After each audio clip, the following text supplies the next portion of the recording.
जय माता दी। या देवी सर्वभूतेषु दुर्गा रूपेण संस्थिता नमस्तस्यै नमस्तस्यै नमस्तस्यै नमो नमः। बोलो माता रानी की जय। चैत माह का पावन महीना शुरू हो गया है और हम चैत माह के महात्म के अध्यायों का श्रवण कर रहे हैं। अभी तक हमने चैत माह के महात्म के दूसरे अध्याय के कथाओं का श्रवण किया है। आज हम चैत माह के महात्म में श्रीमद् देवी भागवत के महात्म के प्रसंग में रेवती नक्षत्र के पतन और पुनः स्थापना की कथा तथा श्रीमद् देवी भागवत के श्रवण से राजा दुर्धत को मनवंत राधिक पुत्र की प्राप्ति की कथा का श्रवण करेंगे। बोलो माता रानी की जय। आइए अब इस कथा का श्रवण करते हैं। सूत जी बोले, इस अलौकिक एवं विचित्र कथा को सुनकर पुनः सुनने की इच्छा वाले अगस्त जी ने बड़ी विनम्रता पूर्वक भगवान कार्तिकेय से कहा। अगस्त जी बोले, हे देव सेनापति, हे देव, मैंने यह विचित्र कथा सुन ली। अब आप मुझे श्रीमद् भागवत कथा का तीसरा अध्याय का महत्व मुझे बताएं। कार्तिकेय जी बोले, हे मित्र वरुण से प्रकट होने वाले मुनि, अब आप यह कथा सुने जिसके एक अंश में भागवत की महिमा कही गई हो, धर्म का विशद वर्णन किया गया हो और गायत्री का प्रसंग आरंभ करके उसकी महिमा दर्शाई गई है। उस भागवत के रूप में जाना जाता है। यह पुराण देवी भगवती के महात्म से परिपूर्ण होने के कारण देवी भागवत कहा जाता है। वे परा भगवती ब्रह्मा, विष्णु और महेश की आराध्या है। रीता नाम से विख्यात एक महान बुद्धि संपन्न मुनि थे। रेवती नक्षत्र अंतिम भाग गडांत योग में उनके यहाँ समयानुसार एक पुत्र उत्पन्न हुआ। उन्होंने उस पुत्र को जात कर्म आदि क्रियाएं तथा चूड़ाकरण एवं उपनयन आदि संस्कार भी विधि पूर्वक संपन्न किए। महात्मा ऋतुवाक के यहाँ जब से वह पुत्र उत्पन्न हुआ, उसी समय से वे शोक तथा रोग से ग्रस्त रहने लगे और क्रोध एवं लोभ ने उन्हें घेर लिया। उस बालक की माता भी अनेक रोगों से ग्रसित होकर नित्य शोकाकुल और अति दुखी रहने लगी। मुनि ऋतवाकु अत्यंत दुखी और चिंतित होकर सोचने लगे कि ऐसा क्या कारण है कि मेरे यह अत्यंत दुर्मति पुत्र उत्पन्न हुआ। तरुणावस्था को प्राप्त होने पर उसने किसी मुनि पुत्र की पत्नी का बलपूर्वक हरण कर लिया। वह दुर्बुद्धि अपने माता पिता की शिक्षाओं पर कभी भी ध्यान नहीं देता था। तदंतर अत्यंत दुखित मन वाले ऋतवाक ने यह कहा कि मनुष्यों के लिए पुत्रहीन रह जाना अच्छा है, किंतु कुपुत्र की प्राप्ति कभी भी ठीक नहीं है। कुपुत्र स्वर्ग में गए हुए पितरों को भी नरक में गिरा देता है। वह जब तक जीवित रहता है तब तक माता पिता को केवल कष्ट ही देता रहता है। अतएव माता पिता को कष्ट पहुंचाने वाले पापी कुपुत्र के जन्म को धिक्कार है। ऐसा पुत्र मित्रों को न तो उपकार कर सकता है और न शत्रुओं का अपकार ही। संसार में वे मानव धन्य हैं जिनके घर में परोपकार परायण तथा माता पिता को सुख देने वाला पुत्र हुआ करता है। पुत्र से कुल नष्ट हो जाता है, कुपुत्र से यश नष्ट हो जाता है और कुपुत्र से लौकिक तथा परलौकिक दोनों जगत में दुख तथा नारकी यातनाएं भोगनी पड़ती हैं। कुपुत्र से वंश नष्ट हो जाता है, दुष्ट पत्नी से जीवन नष्ट हो जाता है, विकृत भोजन से दिन व्यर्थ चला जाता है और दुरात्मा मित्र से सुख कहाँ से मिल सकता है। कार्तिकेय जी बोले, हे अगस्त्य जी, अपने दुष्ट पुत्र के दुराचरणों से निरंतर संतप्त रहते हुए मुनि ऋतवाक ने किसी दिन गर्ग ऋषि के पास जाकर पूछा। ऋतवाक बोले, हे भगवान, हे ज्योतिष शास्त्र के आचार्य, मैं आपसे अपने पुत्र को दुशीलता का कारण पूछना चाहता हूँ। हे प्रभु, आप उसे बताएं।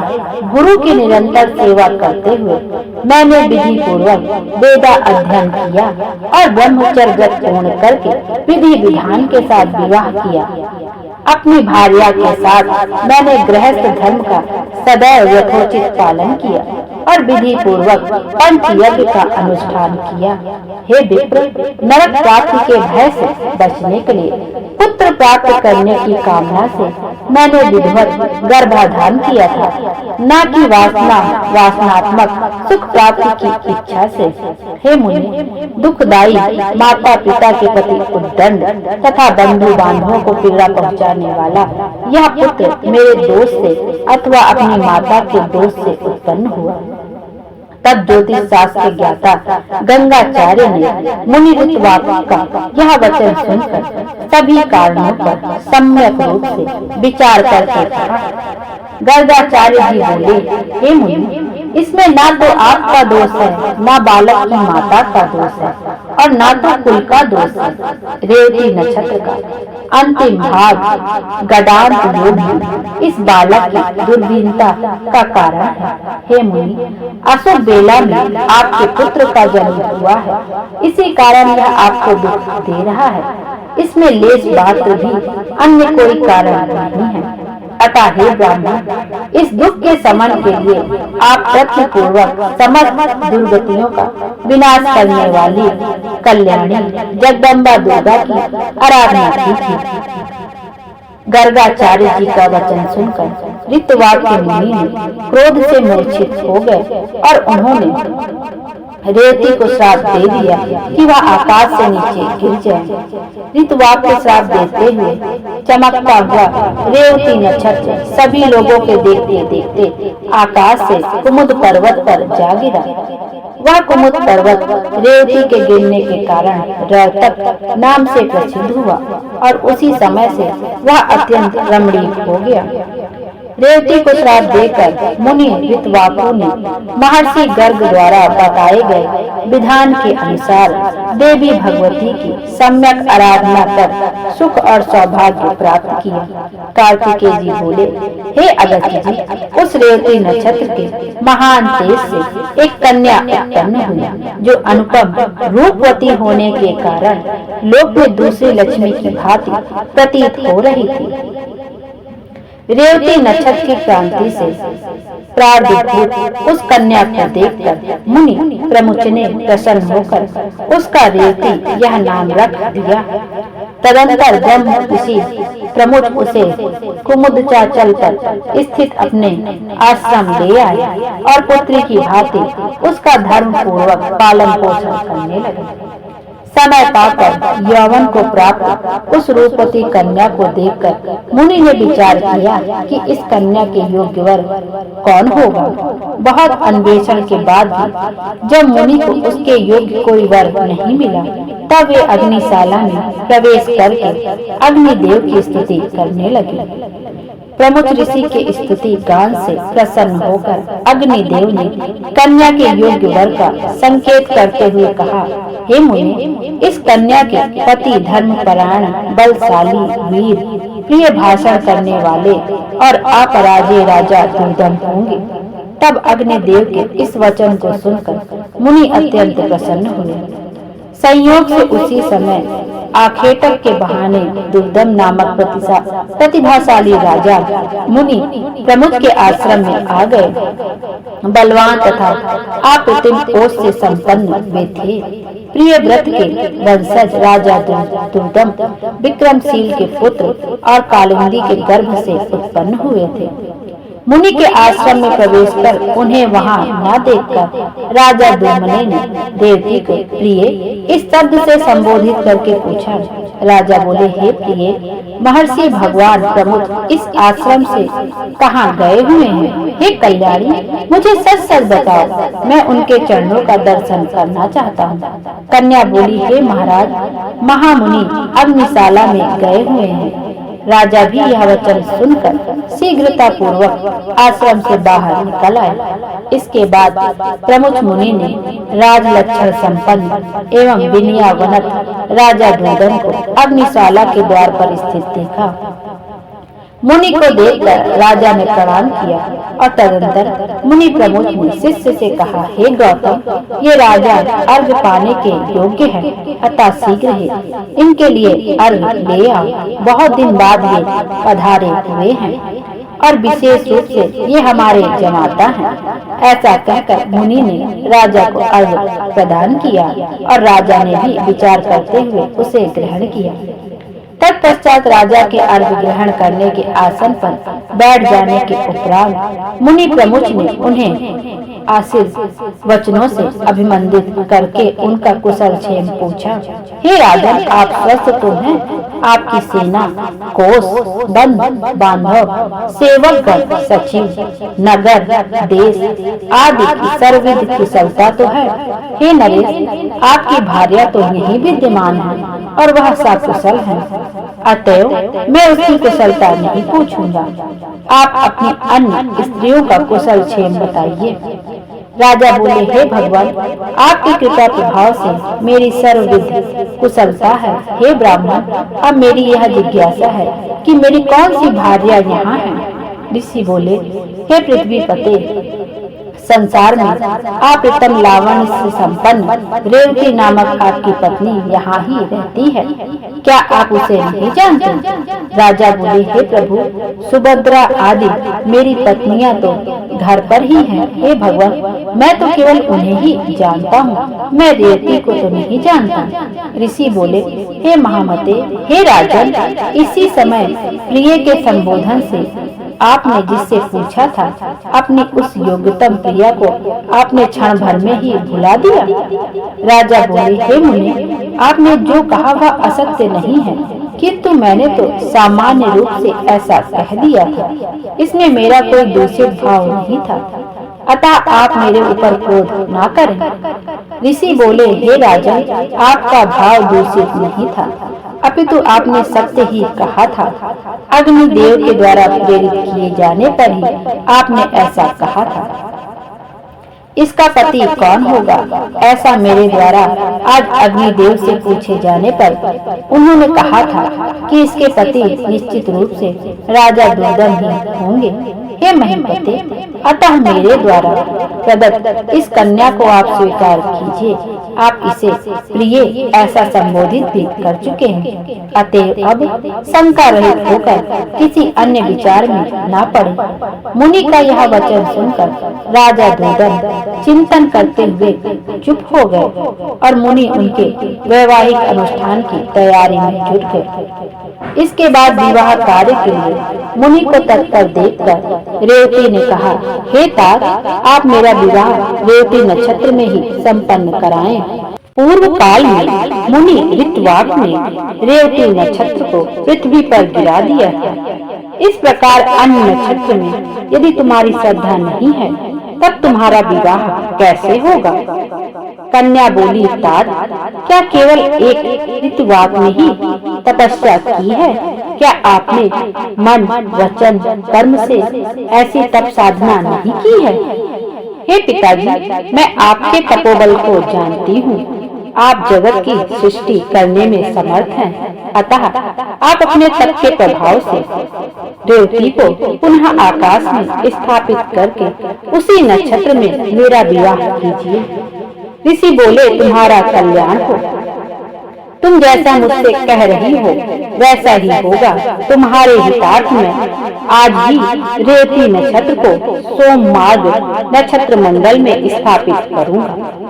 कार्तिकेय जी बोले, हे अगस्त्य जी, ऐसा कहकर मुनि ने अपने तपोबल से शीघ्र ही पूर्व की भांति रेवती नक्षत्र को फिर से नक्षत्र मंडल में स्थापित कर दिया। तदंतर मुनि प्रमुचन रवता नक्षत्रम वैवाहिक विधि के अनुसार महात्मा राजा दुर्दम को वह रेवती कन्या सौंप दी। इस प्रकार कन्या का विवाह कर देने के उपरांत मुनि ने राजा से कहा, हे वीर, तुम्हारी क्या अभिलाषा है? मुझे बताओ, मैं उसे पूरी करूंगा। राजा बोले, हे मुनि, मैं स्वयं हूँ मनु के वंश में उत्पन्न हुआ हूँ, अतः मैं यही कामना करता हूँ कि आपकी कृपा से मुझे मंत्रधापति पुत्र की प्राप्ति हो। मुनि बोले, यदि आपकी यही अभिलाषा है तो आप देवी भगवती की आराधना करिए। ऐसा करने पर आपका पुत्र मनु अवश्य ही मनवंतर राधारापति होगा। श्रीमद् देवी भागवत जो पंचम पुराण के रूप में विख्यात है, उसका 5 बार श्रवण करने के उपरांत आपको मनोवांछित पुत्र प्राप्त होगा। रेवती के गर्भ से उत्पन्न रैवत नाम वाला 5वां मनु वेद वेदता, शास्त्रों के तत्वों को जानने वाला, धर्मपरायण तथा अपराजेय होगा।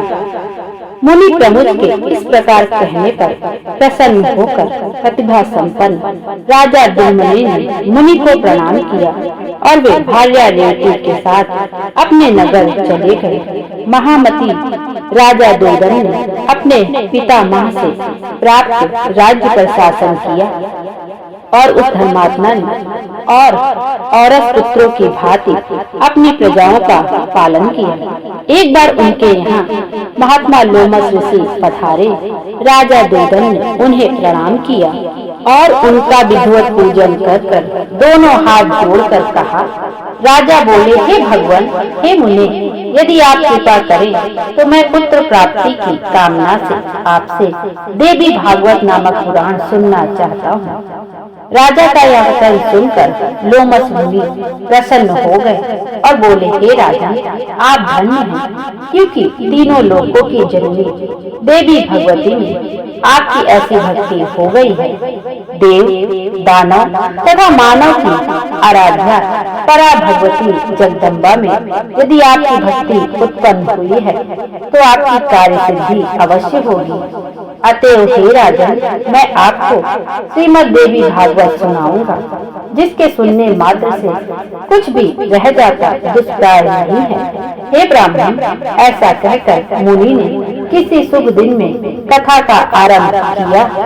अपनी पत्नी के साथ राजा ने 5 बार श्रीमद् देवी भागवत पुराण का विधिवत श्रवण किया।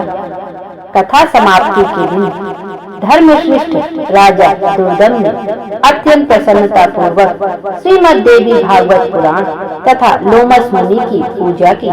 राजा ने नवान मंत्र से हवन करके कुमारी कन्याओं को भोजन कराया और सपत्नी ब्राह्मणों को प्रभु दक्षिणा दान द्वारा संतुष्ट किया। कुछ समय बीत जाने पर भगवती की कृपा से उस रानी रेवती ने लोक कल्याणकारी गर्भ धारण किया।